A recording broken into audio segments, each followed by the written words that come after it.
Ça fait des années que je dois faire une vidéo YouTube et ça y est, on y est. Salut tout le monde, bienvenue sur la chaîne YouTube d'Octane. Je suis Louis, je suis le fondateur et je vais vous parler un petit peu aujourd'hui de ce qu'on fait, de ce qu'est Octane et de ce que vous allez retrouver sur cette chaîne. Du coup, Octane, c'est un projet que j'ai commencé il y a à peu près 3 ans. L'idée de base, c'était d'emmener des gens sur des rassemblements de voitures au Japon. Voilà, c'est aussi simple que ça. Je gravitais dans cette scène depuis un petit moment. À l'époque, j'avais un job de bureau qui me plaisait pas vraiment. Et en fait, l'idée, c'était sur mon temps libre, emmener les gens sur des rassemblements de voitures, etc. Donc, j'ai commencé comme ça il y a 3 ans et demi maintenant. Et avec le temps, ça a pris un petit peu. J'avais de plus en plus de bookings. Et je me suis dit, pourquoi pas structurer le truc, vraiment monter une société, faire le truc sérieusement et essayer de passer à plein temps sur cette activité. À la base, c'était pas vraiment structuré, c'était vraiment juste j'emmenais des gens à droite à gauche et puis c'était tout quoi. Fin 2024, je suis étudiant encore au Japon et je me décide à créer la société Octane. L'idée, c'était de créer cette société et d'avoir un visa qui me permet en fait de rester ici, le visa entrepreneur. Donc, c'est ce que j'ai fait. Ce qu'on propose aujourd'hui avec Octane, c'est des expériences basées en fait sur la culture automobile.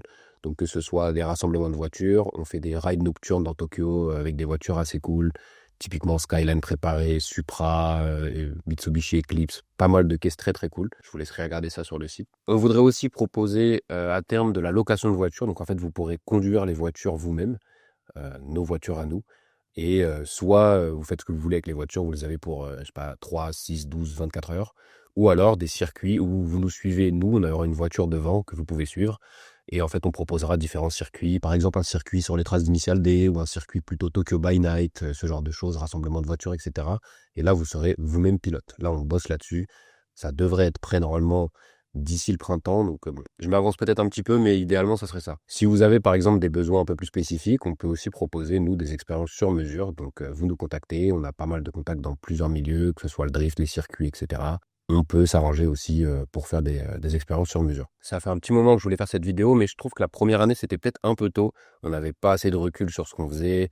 La DA n'était pas vraiment claire. Même pour les réseaux, c'était un peu compliqué. Il n'y avait pas beaucoup de posts, etc. Là, en fait, on est dans une phase où on a assez de recul pour se permettre de faire ce genre de vidéo et parler justement de nos résultats, ce qui a amélioré, etc. Et du coup, peut-être aussi avoir le côté un petit peu entrepreneuriat au Japon, voir la boîte un peu de l'intérieur, etc. Ça peut être intéressant. Sur notre première année, on est à plus de 2000 clients. On a plusieurs canaux d'acquisition pour les clients. On a des sites de booking. On a les réseaux sociaux où il y a un peu de clientèle qui passe aussi. Puis on a aussi notre site octane-team.com. Donc le lien est dans la description, bien sûr, si vous passez au Japon. Et en fait, l'idée, c'est aussi que sur cette chaîne YouTube, on suive l'évolution de la société et ce que ça va devenir dans le futur. Il y a aussi une partie qu'on essaie de développer, c'est le côté un peu plus fixeur, voire production. On a fait quelques projets, notamment avec Simon Puech, Yes Theory, c'est une chaîne YouTube américaine, Monster Energy, Lando Norris, etc. Et en fait, avec les contacts que nous on a, on peut aussi vous aider pour, si vous êtes, je sais pas, des marques ou des YouTubeurs, si vous voulez faire des projets vidéo au Japon, vous pouvez nous contacter. C'est quelque chose sur lequel nous on travaille aussi, qu'on essaie de développer, donc voilà, n'hésitez pas. Il y a aussi un projet média. Avant d'être mon entreprise, mon business, c'est aussi une passion. Et l'idée, c'est aussi de partager ça avec vous via nos différents réseaux sociaux. Que ce soit du format court sur Insta et TikTok, ou même YouTube Short, ou des formats plus longs comme on est en train de faire là sur YouTube. Sur YouTube, vous retrouverez principalement du vlog. Par exemple, là, on a eu un gros tournage avec une chaîne de télé française. On va pas en dire plus pour le moment, mais il y aura une vidéo là-dessus. Donc, vous venez avec nous dans les backstage, etc. Aussi une vidéo en facecam où on parlera de sujets, par exemple, entrepreneuriat au Japon, où on pourra parler des avancées d'Octane, les projets, etc. Et bien sûr, des formats longs qui parleront de la culture automobile, par exemple des sujets sur le drift, sur Nissan, sur ce genre de choses, mais qu'on pourra approfondir vraiment en mode documentaire YouTube. Si vous avez des suggestions de contenu, d'ailleurs, n'hésitez pas dans les commentaires, on va lire tout ça. Pour le moment, chez Octane, on est 3 employés. Il y a la partie un peu plus office, réseaux sociaux, etc. Dans la team, on a aussi des gens qui viennent quand on a besoin d'eux. Par exemple, si on a plus de clientèle, on a besoin de plus de voitures, donc on a une team qui est avec nous. Du coup, on va aller sur le terrain direct, on va aller voir les équipes, les voitures, et puis voilà, je vous donne rendez-vous sur le terrain. Bon donc voilà sur le terrain, là on va aller récupérer nos 2 guests pour ce soir et on va aller rencontrer un peu la team et tout ça. Fils de pute, je me botte mes câbles. Tu pourras la laisser. Allez zou. Donc là du coup on a loué une petite 86 GR parce que on n'a pas des voitures encore en limité. Et l'idée de ce soir c'était d'aller filmer un petit peu sur le terrain justement, et du coup pour ça on a besoin d'une extra caisse. Donc on a pris cette petite 86 GR. Du coup on va rejoindre Samir et Luigi sur le pick-up. Donc là c'est un peu la saison un peu basse. En règle générale on a quand même 6-7 voitures qui peuvent tourner. On a juste Samir et Luigi qui tournent ce soir. C'est détente et c'est aussi bien pour nous pour pouvoir filmer. C'est moins le rush quoi. T'es sûr que mon micro il marche là? Je comprends rien à la technologie.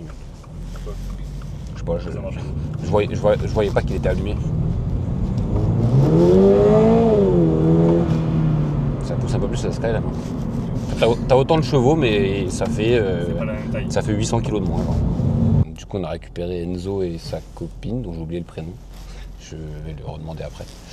Et là on va partir. Hein. Tac. En direction d'Aikoku sous la neige. Enfin la neige. La neigeote. Donc là on est là pour une petite 40 minutes jusqu'à Daikok. Putain la voiture de Samir elle fait un boucan mec. Je crois que je préfère les phares de Samir, ils tuent avec les LED là. Ces phares avant, il les a custom, il les a fait chez un mec à Osaka, alors c'est un truc sur mesure machin. C'est un malade. Il va nous en parler tout à l'heure, mais lui il est vraiment. Il est fou, c'est un fou furieux. Genre il trouve des pièces. Tu sais, il veut vraiment les trucs originaux, tout ça. Ah gros, il est folle. Ça c'est Shoto, très très très cher ici. On avait eu Squeezie, là, le GOAT. J'avais fait les chauffeurs pour lui quand on était venu au Japon il y a genre 6 ans. Il habitait là, il avait un Airbnb, je crois que c'était l'Airbnb le plus cher de Tokyo, genre il m'avait dit un truc comme ça. Le truc il était immense, c'était incroyable. Et c'était juste à côté d'ici, là. Le quartier est fou. Le petit panneau que vous voyez avec les numéros, en fait la C1 c'est en gros le périph' et toutes les autoroutes autour et c'est pour vous dire si le trafic est fluide ou si c'est encombré. Ah oui, il faut voir.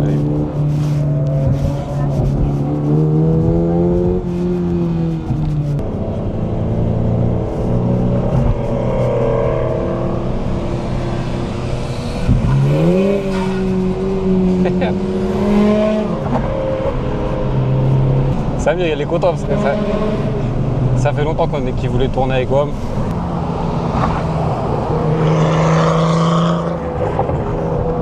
On est dans un beau petit sandwich, GT34 de Samir devant. Et derrière on a notre GTX à nous. Et en face la magnifique Roppongi Mori Tower. C'est notre périph' à nous. Le L. Voilà. On va se mettre là. Et là on va arriver sur la C1. Sur la jeune C1.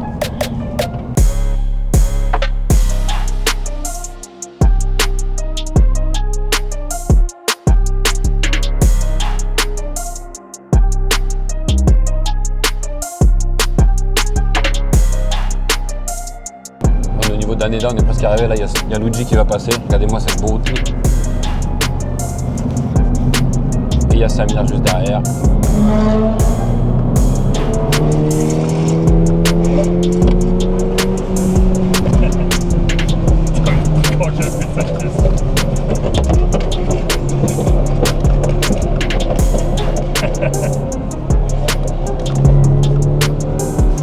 Quelle abruti. J'aime trop, putain, il me rigole.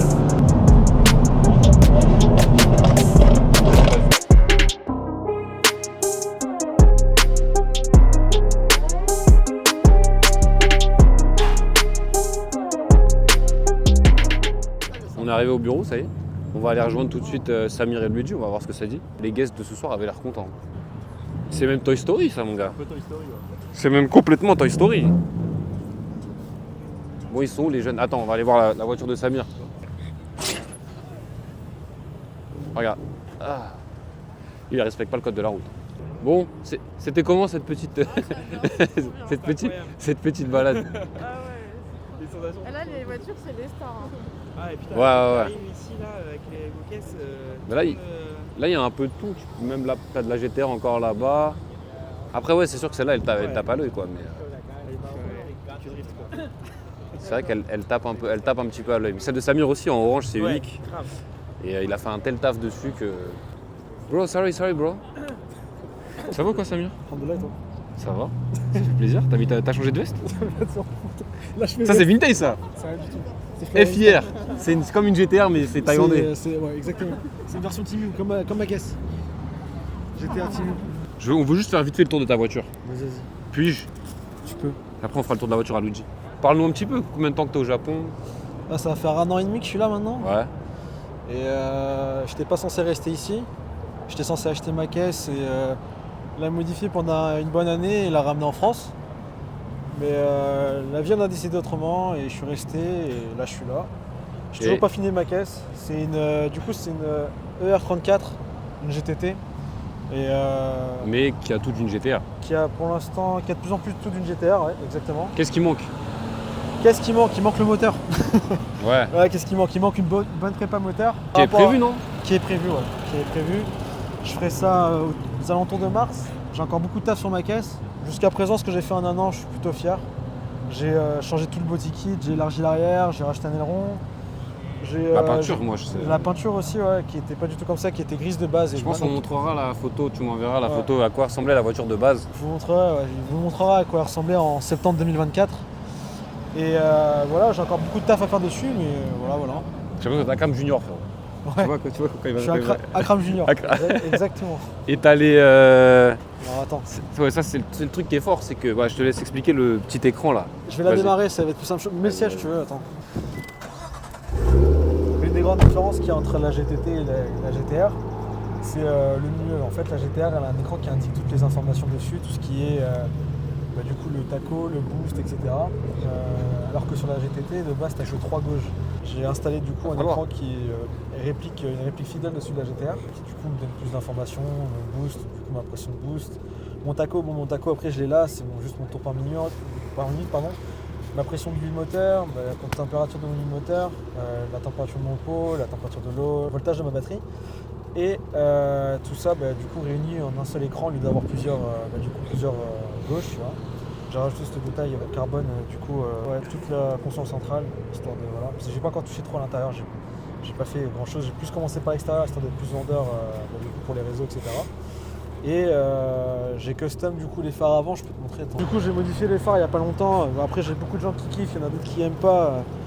Alors, il faut savoir que le capot il est complètement en carbone, mais vu que je suis plus trop axé sur les détails, je voulais juste les aérations en carbone histoire de pouvoir accentuer dessus, tu vois.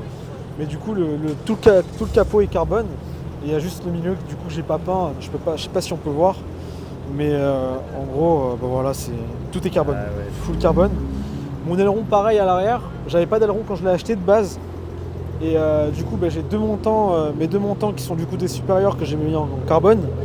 Et du coup tu as la lame aussi qui est en carbone. Les phares arrière c'est pas les mêmes, c'est ceux du style R35. C'est deux halos LED qui du coup lui donnent un côté plus moderne que du coup d'origine. Et puis voilà, écoute, là j'ai aussi rajouté mon pare-choc arrière Skyline, enfin GTR, parce que sur la plupart des body kits aftermarket, t'as pas écrit le Skyline, et vu que je suis trop axé sur les détails, je voulais vraiment avoir le blason Skyline dessus, tu vois, donc voilà. J'ai encore beaucoup de taf quand je suis dit dessus, mais je suis bien parti. Il y a quelques détails où est-ce que je suis un peu insatisfait sur ma caisse. Par exemple les jupes latérales, je suis pas satisfait pour les remplacer. T'aimerais quoi? Le truc c'est que le fitment est pas bon en fait. Parce que j'ai raccordé celui de la GTT sur celui de la GTR, mais ça passe pas. Mais c'est des détails là, je commence à rentrer plus dans les détails que Ouais frérot, t'as fait un tel taf dessus. Et du coup, viens on parle d'oseille. Dis-moi. Prix d'achat, et t'as mis combien dessus? Je l'ai acheté 25 000, je suis le deuxième propriétaire de la voiture. Je l'avais acheté avec 38 000 bornes. Je dois avoir rajouté peut-être 20 000 dessus. Peut-être. Je saurais pas te dire. J'ai pas envie de compter parce que là tu comptes tes débutés. Mais t'as fait quasiment autant de travaux que... Alors je suis loin du prix d'une GTR, mais en termes du look, je crois être vraiment presque 1-1 par rapport à une GTR. Parce qu'il faut savoir un truc, c'est que les R34, les GTT en général, les gens se cassent pas trop la tête. Ils mettent juste des panneaux en fait, ils mettent juste des panneaux latéraux, et du coup t'as une séparation qui se crée au milieu, et du coup tu peux voir que c'est un panneau, tu vois. Et moi le truc c'est que moi mon rêve c'est la GTR, et je voulais pas être là, que les gens soient là à me dire « Oh c'est une GTT que t'as monté en GTR » juste parce qu'ils peuvent voir la séparation des panneaux. Du coup j'ai fait installer des panneaux, et je sais pas comment on dit, mais en gros j'ai raboté pour pouvoir que l'aile que j'ai rajoutée et ça ne fasse que 1 en fait, histoire de pas avoir de différence. Ok. Et si tu vois, le résultat est clean, tu vois pas la différence en fait. Il n'y a rien, c'est juste smooth en fait. Voilà. Mais ça tu l'as fait récemment, tu l'as fait en plusieurs phases en fait. J'ai commencé à plusieurs phases, ouais, exactement. Parce que je me souviens elle a passé pas mal de temps au gars. Là tu viens de rajouter le capot, c'est le dernier truc que t'as fait? Pour l'instant c'est le dernier truc que j'ai fait, c'est le capot. Ouais. Si je regarde la GTV, l'arrière est plus fin. L'arrière est plus fin que la mienne, tu vois. C'est la grande différence entre la GTT et la GTR. Ok. Et ça c'est les Z-Tunes là Alors c'est l'avant, c'est style Z-Tune, c'est du Urus Type R, et qui mimique du coup D'accord. la Z-Tune. Après, on mettra tes réseaux, tout ça. Hein. C'est gentil, merci beaucoup. Et du coup, ouais, Samir, il est avec nous, il tourne avec nous sur Octane. Donc, on a nos voitures à nous, mais il y a aussi on bosse aussi avec des gens qui ont leur propre voiture. Tu nous montreras la prépa moteur la prochaine fois. J'espère, ouais. Bientôt Ouais. cette année? Cette année là, je vais faire un tour de Mars, je pense. Non, bah merci. Merci Pas de Laura. quoi. Pas de quoi. C'est un plaisir pour moi. Merci beaucoup. Bon, allez. Bon, du coup, Luigi, Qu'est-ce que tu veux un savoir? mec que j'ai ramené de France, qui était venu me voir en 2019, la première fois au Japon. Là, il fait un peu le timide et tout, mais. Et du coup, ouais, il bosse avec nous depuis presque 1 an. Et là, ça va être le premier employé officiel. Là, il a son visa PVT. Et là, on essaie de passer en visa employé, quoi, dans l'entreprise. Donc, ce sera le premier employé officiel Octane. Et les projets, c'est. Qu'est-ce qu'on peut dire? Ouais, oui, on en parle. Au pire, on coupera, on s'en bat les couilles. En fait, on veut ouvrir nos voitures en location pour que les gens puissent les conduire eux-mêmes. Et l'idée, c'est que Luigi gérera le parc automobile, donc la branche. Et il gérera il y a des mecs qui font des appels de phare. Et il gérera les dépôts autour des voitures. Et aussi, ça sera des tours entre guillemets guidés avec une voiture devant. Et ça sera potentiellement Luigi qui gérera ça aussi.